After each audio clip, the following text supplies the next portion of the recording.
அன்பு தமிழ் உறவுகளுக்கு இனிய திருக்குறள் வணக்கங்களை உரைக்கின்றேன். நான் உங்கள் மூவேந்திர பாண்டியன். நாளொரு திருக்குறள் வரிசையில் இன்றைய தினம் பொருட்பாலில் 42வது அதிகாரமாக உள்ள கேள்வி என்ற அதிகார தலைப்பின் கீழ் அமையப்பெற்ற 414வது திருக்குறளை காணப்போகின்றோம். கேள்வி என்பதற்கு செவியால் சான்றோரின் அறிவுரைகளை கேட்டல் என்ற பொருளில் இந்த அதிகாரத்தின் தலைப்பு அமையப்பெற்றுள்ளது. இப்பொழுது 414வது திருக்குறளை காண்போம். கற்றிலன் ஆயினும் கேட்க அஃதொருவர்க்கு ஒற்கத்தின் ஊற்றாம் துணை.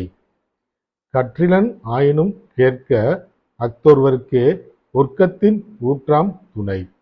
இத்திருக்குறளுக்கான பொருளினை இப்போது காண்போம். ஒருவன் கல்லாதவனாக இருந்தாலும் கற்றறிந்தோர் கூறும் சிறந்த அறிவுரைகளை கேட்பது வயது முதிர்ந்து நடை தளர்ச்சியுற்ற காலத்தில் பயன்படும் ஊன்றுகோல் போல் பயன்பாடு இருக்கும் என்பது இத்திருக்குறளுக்கான பொருளாகும். மீண்டும் பொருள்: ஒருவன் கல்லாதவனாக இருந்தாலும் கற்றறிந்தோர் கூறும் சிறந்த அறிவுரைகளை கேட்பது என்பது வயது முதிர்ந்து நடை தளர்ச்சியுற்ற காலத்தில் பயன்படும் ஊன்றுகோல் போல இருக்கும் என்பது இத்திருக்குறளுக்கான பொருளாகும். வள்ளுவரின் வழியினை பின்பற்றி வாழ்வில் வெற்றி காண்போம். வாழ்க தமிழ், வளர்க தமிழ்நாடு. நன்றி, வணக்கம்.